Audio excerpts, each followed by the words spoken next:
Good morning, 4th grade. We're ready for language lesson 144.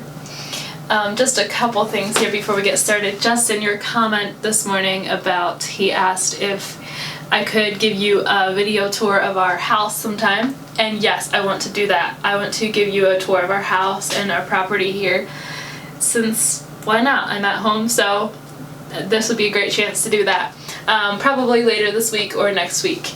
But yes, I want to do that. Right now, I'm not actually in our house. I am in our shop. My dad has a cabinet shop, and this is one of the rooms out in the office out here. So that's where I am, quieter without my siblings out here and stuff. So it's a good place for me to be. Also, I really miss you guys, and I really wish we could just have a normal class and all be together and talk and laugh about things and do our class like normal, but obviously that's not the case right now, so we will try to keep making the most out of this and doing the best we can with our classes as they are right now. So let's get into our language lesson for today. We have talked about synonyms and antonyms recently. We're going to start off this morning with reviewing those. I have a few words on the board. I have clear, clean, and danger. And I would like for you to think about a synonym and an antonym for each of those, starting with synonym. What is a synonym for clear? One that I thought of is transparent. What is a synonym for clean? Something that I thought of was pure. What is a synonym for danger? As I was thinking for a little bit, I thought of risk. I'm sure there are others that I'm not thinking of right now. Now, what about antonyms? So synonyms are another word that mean the same thing as the word you're given. Antonyms are words that mean the opposite of the word you're given. So what are antonyms of each of these words? What is an antonym of clear? Now, one that I thought of is foggy. What is a synonym of clean? Not a synonym, an antonym of clean. Dirty. What is an antonym of danger? Safety. Okay. In your lesson today, lesson 144 on page 260, for Think A, you're going to need to look up the words that they give you, look them up in the dictionary, and find the meaning that they used the word as in that sentence. The first one, they used fumed. So there is more than one definition for fumed. So look that up in the dictionary and find the definition that they used for fumed in this sentence, and then write that definition down. And Think B, you will need to use the dictionary to help you answer the questions. Page 261, may I, if you can. We're working today with words that are easily confused.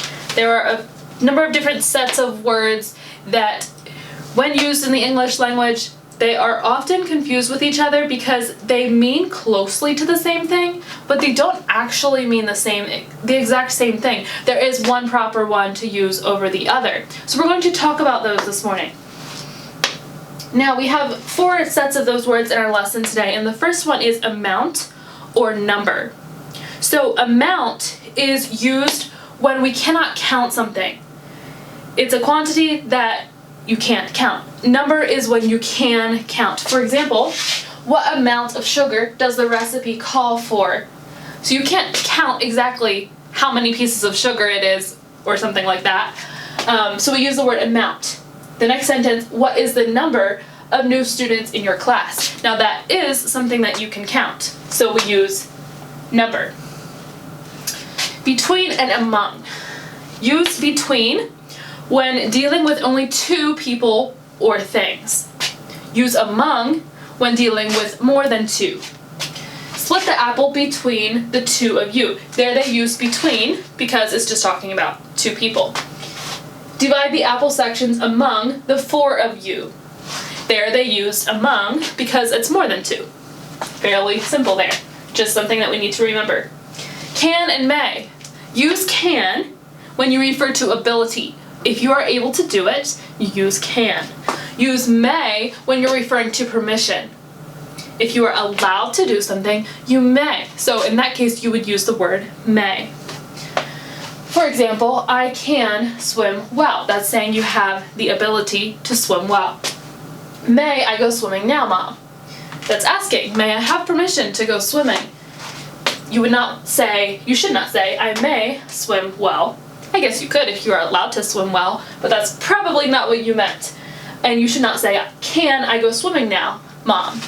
Because whether or not you can doesn't really depend on what she says. It just depends on whether or not you have the ability. And the last one is less or fewer. Less is used when dealing with an amount. Fewer is used when you are dealing with a number of definite countable objects. Just reading from the book here on page 261. So, use less if, for example, the same idea as amount, when you cannot count it. So, because Mom baked cookies, there is less flour now. You cannot count that, that's when you use less. Fewer is when you can count them. Because Alex entered the kitchen, there are fewer cookies now. So you can count the cookies, so they use fewer. Also, I found it very amusing that because Alex entered the kitchen, there are fewer cookies now. Kind of a funny way to say that. But apparently he was hungry. Obviously, who doesn't want to eat fresh cookies? So, okay, work think A on this page. Also, so you should finish page 260, page 261. Also, as part of your homework is think E on page 259. Think E on page 259. Make sure you finish that up.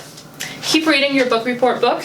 That book should be finished up by April 17th. Or, not 17th, 7. It should be finished on April 7th. You will need to start using it for your report on April 8th. Thank you for listening, and have a good rest of your Wednesday, and I will see you tomorrow, then talk to you later.